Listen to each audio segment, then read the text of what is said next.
Jersey Devil coaster at Six Flags Great Adventure debuted as the world's tallest, fastest, and longest single-rail coaster in 2021. The coaster was manufactured by Rocky Mountain Construction and is their Raptor model, which is a ride designed with a single I-beam rail, small trains with one seat per row, and is meant to be really compact or in a really small park. The ride was announced back in August of 2019 to open in spring of 2020. However, due to the pandemic, the ride was delayed until 2021. When the ride was originally announced, there was tons of hype for it. I remember being at Six Flags New England in Superman Station with some friends of mine when the announcement was unfortunately leaked by some media outlets. The energy in our group became wild. Our home park was finally getting the long-awaited RMC that every enthusiast wanted, and it was a Raptor too. When the Raptors debuted in 2018, they immediately met rave reviews for their cartoonish pacing and the intense ride experience. Jersey Devil is a larger, higher capacity version of these rides with a custom layout. It has a height of 130 feet and a length of 3,000 feet, which is much larger than the original Raptors. However, the hype for the ride immediately died off as people started bringing up concerns of 1, the ride had much longer trains and can result in possible pacing issues, which, big deal. And 2, the ride had barely been built, while rides like Orion and Candemonium were already finished at this point. People made fun of Six Flags for this reason, as per usual, because for whatever reason, people just don't understand that when the parks want to open a ride around Memorial Day, it's usually for business reasons, and it makes sense. However, the Raptors are put up fairly quick, so the construction process started going at a very fast pace once it went vertical.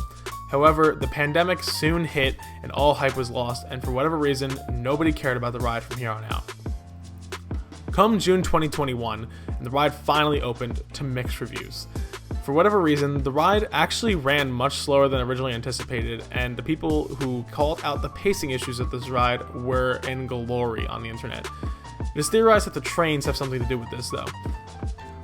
RMC ended up developing a second-generation train for the ride type to improve upon some difficulties with the first iterations of the model.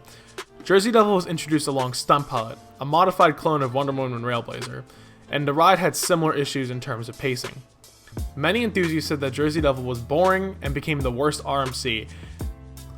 After my first few rides on it, I thought it was a great ride. It wasn't what I was expecting, but it was still great. Soon after, Jersey Devil unfortunately closed due to an incident on Stunt Pilot. Apparently, RMC ended up redesigning parts of the trains, as some people say they noticed the wheel bogies look a little bit beefed up along with some new wheels. Come late August, Jersey Devil reopened and it was running much faster. At this point, I decided to not make a review quite yet and wanted to wait for some re-rides so I can get my true feelings on the ride. I'm definitely glad I decided to wait to make this review because my feeling completely changed about Jersey Devil. Jersey Devil is running much faster now and I was completely blown away on my first re-ride. So after this long intro, let's finally get into the review. Starting your experience, you walk into the new Pine Barrens area of the park to fit in with the Jersey Devil theming. For those of you who don't know, the Jersey Devil is a local legend in the central New Jersey area. The devil is described as a part man, goat, and bat. It's a strange looking creature for sure. The creature is said to dwell at the Pine Barrens Reserve, and Great Adventure sits right on the edge of it. The area is slightly themed and looks pretty fresh. You can see the whole ride laid out in front of you, with the entrance portal looking like a gate to hell, and the devil lurking right behind it. The queue has many billboards and signs describing the lore of the Jersey Devil. However, the ride has a continuous moving station, so I've never really had a chance to read the signs since the line is always short or moving fast. As you walk towards the train, there is a grouper assigning rows. Typically, if you ask nicely, they will take row requests if the seat is not taken already, and depending on the size of your party. There is a chance you can let people go in front of you, depending on the grouper, so like I said, there is a decent chance of getting the seat you want. Once you board, the most important thing is you do not pull down your restraint right away. The ride seems to be very particular about when you can pull it down, and pulling it down before the ride wants you to can result in slower operations, so always make sure to be listening out to the operator to spiel when you can pull down your restraints, or allow the load attendant to just push it down for you. Once you leave the station, you ascend up the steep 130 foot tall lift. The view is great since off to the right you have the rest of the park and can see all the coasters laid out in front of you.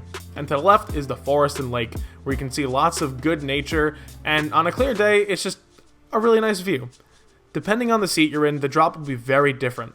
In the front row, you really get the dive coaster effect as you hang over the almost vertical drop. And when you start going down, you get pushed into the drop and really feel the speed at the pullout. You also get slammed with some of RMC's greatest positive G-force. This part really surprised me as the valley doesn't seem that tight, but in the back row and in the front row, you will get some amazing positive Gs, and I even started seeing some of those stars in my eyes. In the back row, you get absolutely yanked over the crest of the lift and into the drop and get some insane sustained ejector airtime. The back car doesn't even start cresting the lift when the train starts speeding up, so it's like a full-fledged airtime hill and a half. This drop is honestly in my top 5 drops on any coaster ever. It's just that good. Next up is the ride's first inversion, the dive loop. This is both different in the front and the back, similar to the drop. In the front, you get a jolt of airtime and laterals from the transition into the inversion, and then kind of just face down towards the ground, waiting for the rest of the train to catch up. So you sort of get some hang time, but you're not quite upside down. In the back row, you start at the element with a strong pop of floater airtime, and then it transitions into a brief moment of hang time before slamming back down into your seat and twisting out. In the valley, you get some good positives along with some slight laterals as the track turns with no banking.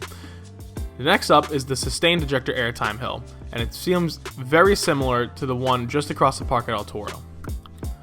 Every seat gets amazing ejector airtime as you fly over the hill.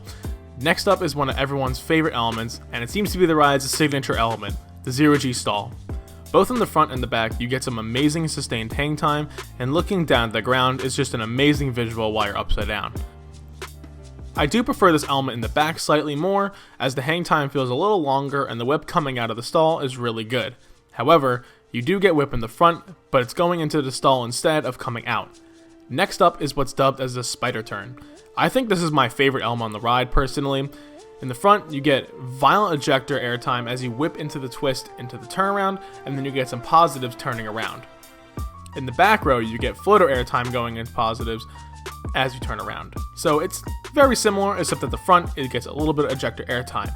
However, this element is definitely better in the back, as the drop off the turnaround is what you want. The turnaround is very tight, so you really only see the train in front of you turning, and all of a sudden it just drops out of nowhere, and you get some of the craziest ejector airtime ever. It starts out as a violent pop, and then you sustain float down the entire drop. And personally, not only is it my favorite element on the ride, but it's honestly one of my favorite airtime moments ever. The next element is the ride's third and final inversion, the 0G roll. This is probably the next best inversion in the park besides the stall and Bizarro's 0G roll. The roll is taken very slow, and it's very floaty too. The best part about it is that the end of the roll turns into an airtime hill, so you really stay out of your seat coming out of the roll, which feels very unusual, but it's amazing. In the front, you do whip through it and it feels a little bit faster, but you really don't get that airtime float as you exit the element like you do in the back row. After the 0G roll is the hop into the block brake. The train absolutely flies into the brakes, so in the front, you get once again sustained ejector airtime, and the back gets airtime that starts out as ejector, but turns into floater, and then kind of just dies off as you roll into the brakes. In the back row, you get absolutely ripped down this drop, and you get a violent pop of ejector airtime that sustains all the way down the drop. You even get a mix of laterals as the drop turns a little bit without any banking. This is also one of the best elements on the ride in my opinion. Next is a compact turn under the dive loop, which gives some crazy positives, and I usually don't notice positives, so that's how you know it's strong. The finale is typically said to be a dud by most enthusiasts, however with the trims off, the finale is becoming very enjoyable. The two outer banked hills start a strong floater and just keep pushing you up out of your seat in the back row as you keep cresting over the hill. In the front, you get a pop of ejector airtime over the crest, and then kind of float back down after the crest, waiting for the rest of the train to catch up. You also get tossed from side to side since the hills are banked and there's no turns. The final hill is a small speed hill which gives a nice pop of ejector right before heading into the brakes, and yes, the jump into the brakes gives airtime in every row, with the front naturally being stronger and the back being weaker since you are slowing down. You then slide into the brakes, and this is probably the most fun final brake run ever. You get to watch the train fly over you as you head on the spider turn if the ride's running 3 or 4 trains. And the train comes within feet of you, so you really get to see everybody's reactions to the ride and hear the roar as it flies past you. However, once the brakes release, you speed up down the incline to clear the block zone. so the train behind you can pass through the break. The turn going into the transfer track then gives sustained laterals as you fly around it. Not sure why, but I find this hilarious and I love it. The ride then slowly rolls into the station and the restraints release as your car comes into the station. Overall, I wasn't super impressed by the ride at first when it originally opened, but once the ride reopened come August, I was absolutely blown away. The ride seems to run better and better every time I ride it. The ride originally sat somewhere in my lower top 25, however as of my most recent rides it now sits in my upper top 25, either in or close to my top 10. Jersey Devil is something the park definitely needed, but nobody realized it.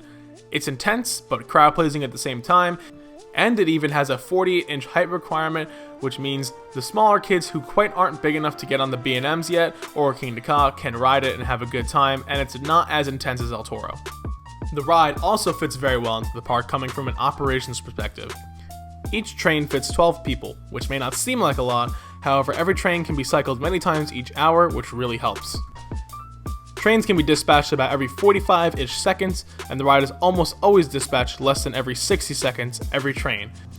Since the ride does the work of moving instead of the operators, it won't tire out the employees, and it'll help for consistently fast operations every cycle. If the ride cycles 60 trains an hour, it's guaranteed to get 720 riders per hour as long as the trains are being filled. It is more than likely that the ride does more than 60 trains an hour and probably closer to 70, which is 840 riders per hour. Just from observing the ride as a guest in the park, I'm pretty sure the ride is more than capable of doing 80 plus trains an hour, but I'm not entirely sure. 840 riders per hour is a very good number for an hourly throughput, and yeah, it may not keep up with rides like Nitro, Bizarro, or El Toro, but it's still one of the top throughput rides at Great Adventure if you put it into that perspective. Great Adventure is one of the most visited parks in the entire country, so this consistent high throughput really helps it fit right into the park.